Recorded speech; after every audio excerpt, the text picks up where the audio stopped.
I'm Danny, and welcome to my channel, Natural Ally D.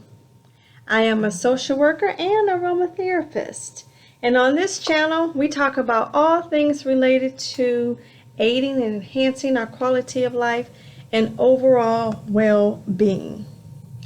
In today's topic, we're going to talk about a video I saw by Matilda Pang. Her video was called "What Essential Oils Are Good for HBP/Hypertension." And in that video, she goes over 5 essential oils that she is talking about that is good for high blood pressure to use with it. And in that video, she goes into detail exactly what high blood pressure is and causes and symptoms. And most of us know what high blood pressure is, but just in case you don't, and you want to see her definition, which she goes in very good detail about, I'll leave a link in the description, and I'll also leave a link to the CDC so you can see what their information is. So let's get started. So first, the disclaimer. I am not a medical professional, so the information is intended for educational purposes only. It's not meant to treat, cure, or prevent any disease, or telling you to stop taking your high blood pressure medication, or if you're taking any medication, just based on the information that you heard today.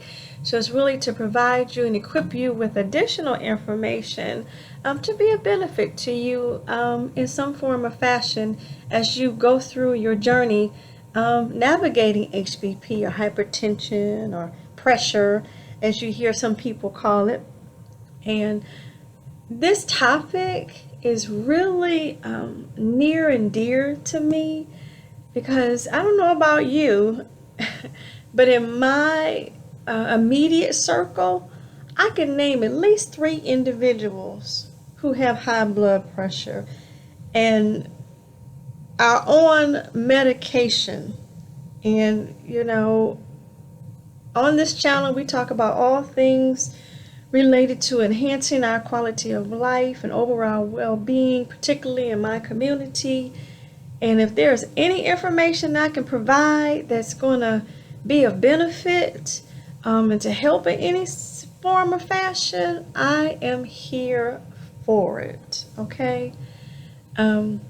And so, having said that, if you haven't seen my recent video where I talked about 5 things you need to consider before using an essential oil, I'm going to leave a link to that video, okay, in the description, and if not above, because you really need to have that information in mind before you start thinking about using essential oils.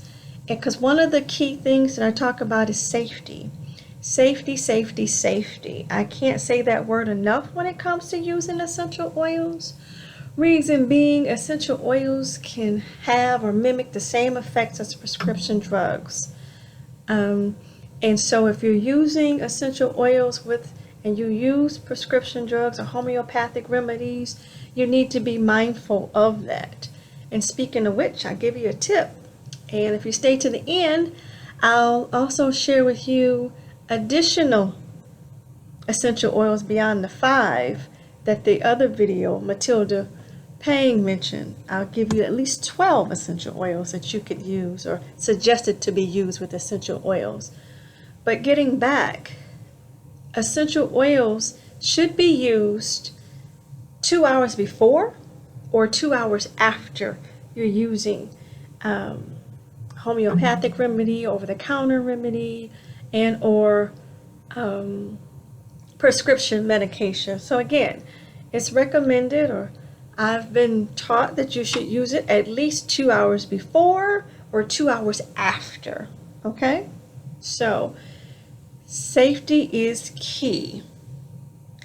And sometimes essential oils can mimic a particular drug. So say for instance, if you're using HBP medication and it's used to lower high blood pressure, then you use an essential oil that lowers high blood pressure at the same time, it can have an overreactive effect, sort of something like an overdose, so to speak.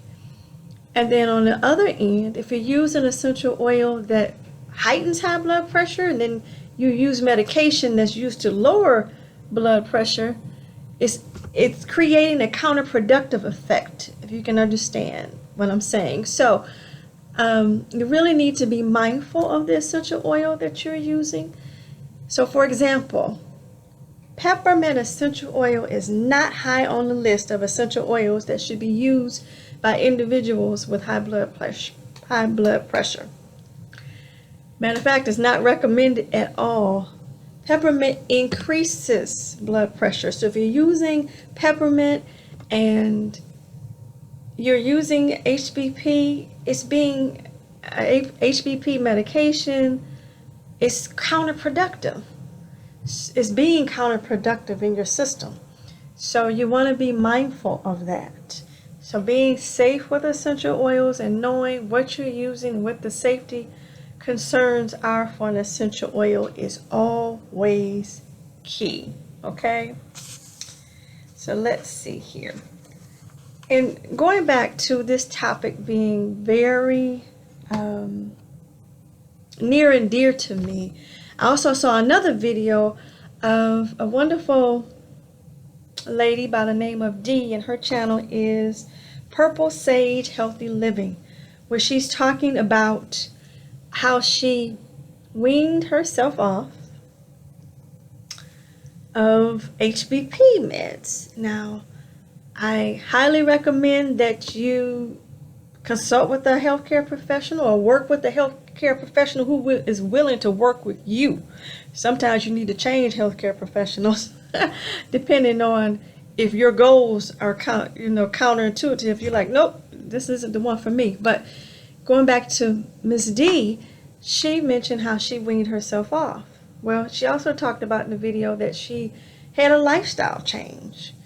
And again, on this channel, we talk about all things related to enhancing our quality of life and overall well-being. So I'll leave a link to her video in the description as well, because I thought it was very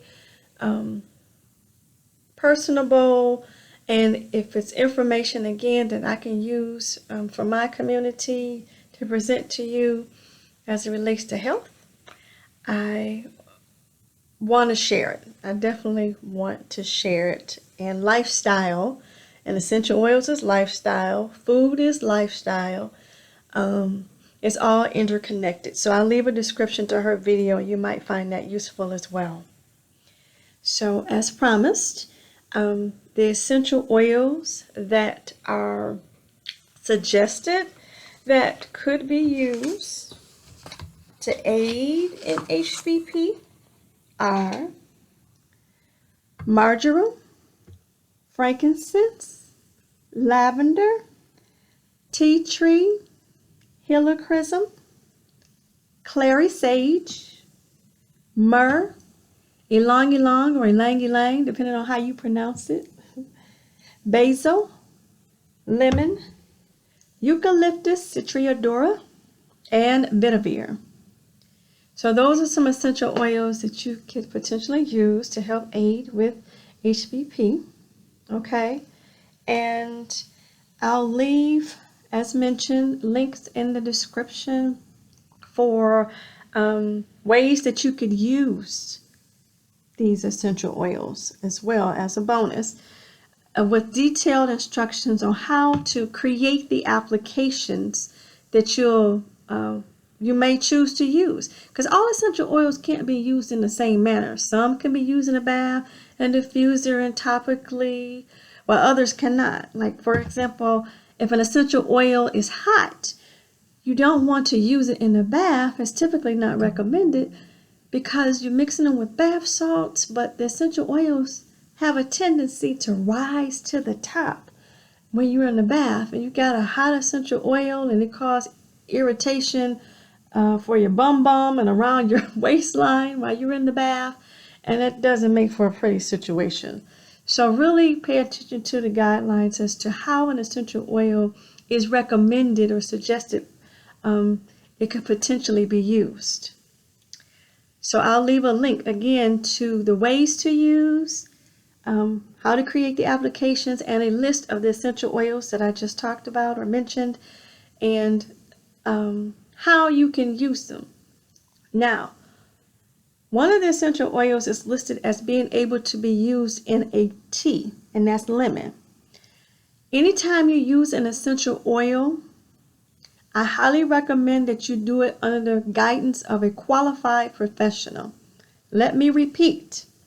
Use it under the guidance of a qualified professional.